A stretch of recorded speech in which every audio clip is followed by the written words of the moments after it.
For the first time in nearly 2.5 decades, Marvel and DC are finally collaborating on another comic again. Now, it's kind of like one big joint group project, because here you have Deadpool versus Batman, but you also have a bunch of other stories featuring other members from Marvel and DC respectively, that we will get to a little later on. Though for now, we pick up in the middle of Gotham, another night, another dead end that Bruce Wayne is staying up late trying to crack. Turns out the Joker was being a Joker again and went around stealing a bunch of chemicals from all around Gotham. Bruce Wayne deduces that he is making enough Joker venom to infect a small country, so he tries to track the Joker down, though something tracks and finds him first, as you see Deadpool just launch through the window. Yes, Deadpool in Gotham, coming specifically here for Bruce Wayne. Now, a couple things to note here. I mean, yes, obviously Deadpool from the Marvel Universe is here meeting Bruce Wayne, Batman, though Deadpool in Deadpool fashion just rambles on, introducing himself, saying that, he's an assassin and he hurts people for money, which is great because if there's one person who has a lot of money, it's Bruce Wayne, the billionaire. But even as Wade is offering his services, Batman just says, he's not interested and he's not that kind of billionaire. Deadpool, though, thinks Batman is lying and is just hiding his true nature as some sort of freak, as most billionaires would be, and using their money for whatever. He eventually gets fed up and leaves, going back on his hunt for his real target, Batman, which of course this finally grabs Bruce Wayne's attention, which to be honest is kind of funny, assuming everything else about the DC universe is the same, and the Marvel universe at that. Whoever hired Deadpool to go after Batman, they could have literally picked any other assassin, villain, or great hunter to track down and take on the Dark Knight. Instead, they picked someone like Deadpool,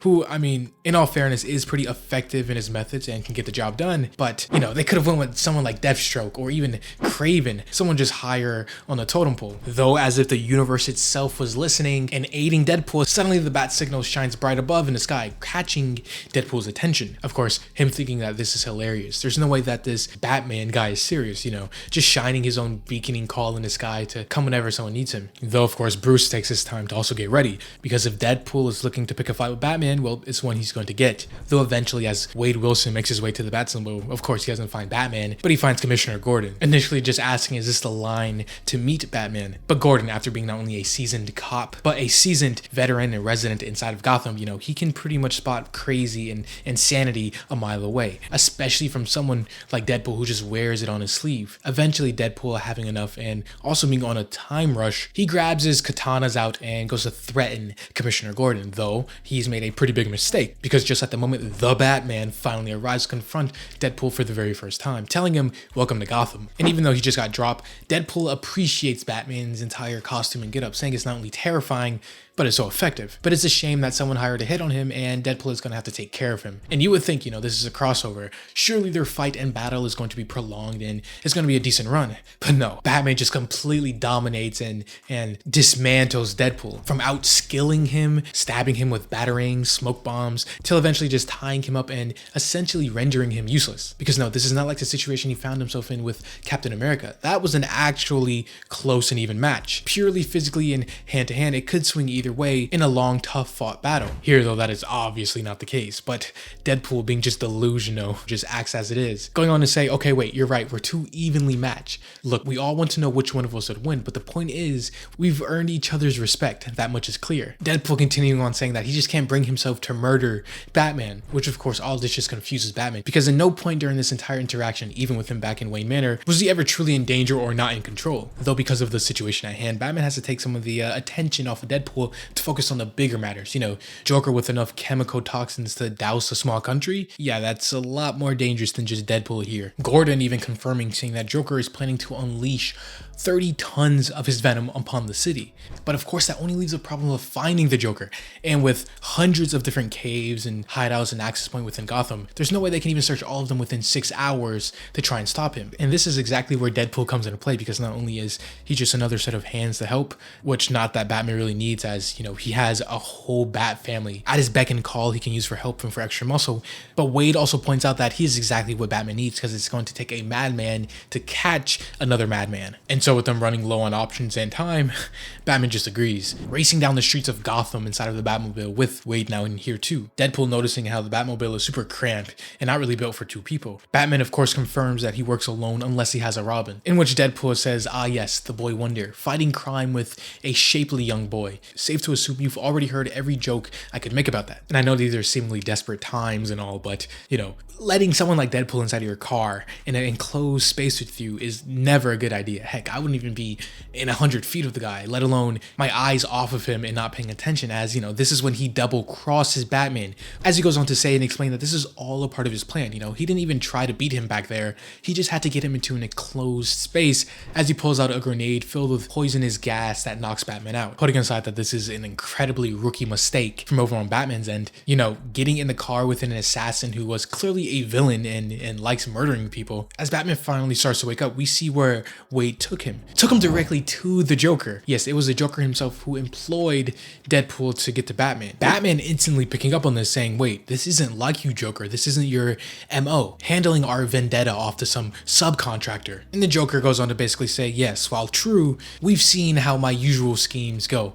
But it finally dawned on me, this entire time I've been self-sabotaging. So if he really wanted to get things done, you know, he needed a professional, someone to take the edge off and do the dirty work, getting Batman here while Joker sets up his giant scheme. Though of course the only question on Batman's mind is, you know, where did he even find this guy here? Because unless this is like his first night out, Batman takes pride on being very knowledgeable on the villains inside of his world. So the Joker goes on to explain everything very clearly, you see. The Joker, with the help of the Reverse Flash, used the cosmic treadmill to look into other dimensions and universes to pull out someone who he can use to directly help him. Yes, Deadpool, which technically speaking, the Joker didn't even need to do all this. You know, he could have just employed the Reverse Flash himself, because, you know, if all things are equal and Batman isn't just using plot armor galore like he did in Doomsday Clock when he fought Reverse Flash, then realistically there's nothing Batman can do to stop the Reverse Flash from just grabbing him in the middle of the night and bringing him to the Joker quick, clean, and simple. Though Batman, even though he finds himself in a unsavory position, you know, he's still very brilliant and intelligent, so he starts to sow seeds of distrust among the two, going on to say, I have to hand it to you, Joker. It's brilliant you found someone crazier than you. The Joker, of course, prides himself on being crazy, being chaotic, and just utterall a menace. So him hearing Batman of all people saying that, you know, this random he found is doing a better job and is crazier than him, you know, this just sets him off. As Batman even continues on taunting him, saying, you have spent a lifetime trying to drive me insane, Joker, yet that clown Deadpool did it in an hour. Again, the Joker is just progressively getting more aggressive and madder, saying, do not call him a clown, that's insulting, I'm the only clown here. Batman, of course, seeing that he's getting a reaction, continues, saying, you're right, he's not a clown, he's something more, terrifying, unhinged, but self-aware. He's the perfect opponent, a villain worthy of the Bat, a villain worthy of my obsession. So like some sort of jealous lover, the Joker decides to pull Deadpool aside, saying, you know, Batman is my nemesis and arch enemy, so, you know, just stand over there and let me finish my business. But it turns out Deadpool is feeling the same exact thing, the same obsession over Batman, deciding to give the Joker a counter offer, saying, wait, we can both be his nemesis. I can be the younger, sexier, funnier one he truly fears, and you can be the one who just laughs at his own jokes. And surprisingly, the Joker agrees, holding out his hand for them to shake on it, though as they do, you know, it's obviously a trick. And using an injector, he infects Deadpool with some of the Joker venom, which seems to work almost instantaneously. Him starting to laugh and jokering out, and then presumably would die like anybody else who got infected.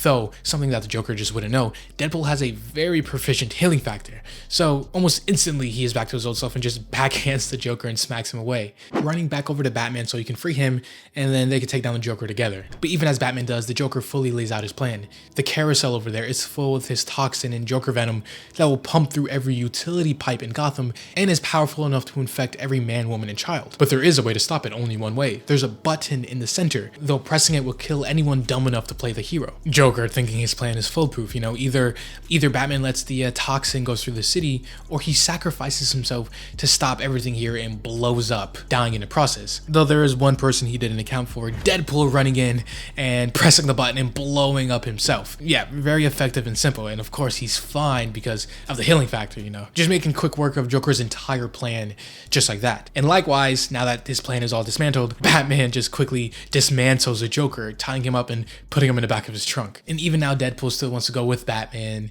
you know, to continue whatever adventure and whatever crime stopping stuff they need to do, but Batman essentially tells Deadpool to screw off. This entire night was completely in his control, Bruce revealing that he knew Deadpool was going to double cross him when he offered to help him with the case, but letting him capture him was the quickest way to find the Joker, which, I mean, sure, it all worked out in the end, but letting yourself be gassed, unconscious, and captured is kind of just stupid in my opinion, because what if Deadpool had a change of mind and just slit Batman's throat while he was unconscious? Batman continues on saying, but at the end of the day, you did save Gotham, so I'm going to let you go home. Don't let me catch you around here in Gotham again, as he speeds off to take the Joker to Arkham or whatever have you. Essentially, he's leaving Deadpool here in a new universe where nobody knows him, he can do whatever he wants, and unsupervised. I mean, that's just like leaving a child in a candy shop and telling them not to eat anything.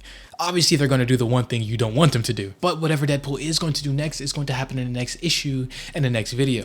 Now, like I said before in the beginning, you know, there are a bunch of other almost one-shots of different versions of the Marvel and DC Universe crossovers. Some being set in an amalgamation universe, some being universes with alternate histories, or just random other team-ups like this one was here. Those are ones that I'll give their own separate video to that I can cover in depthly. As always though, this was AJ here at The Hero Informer, and thank you for watching.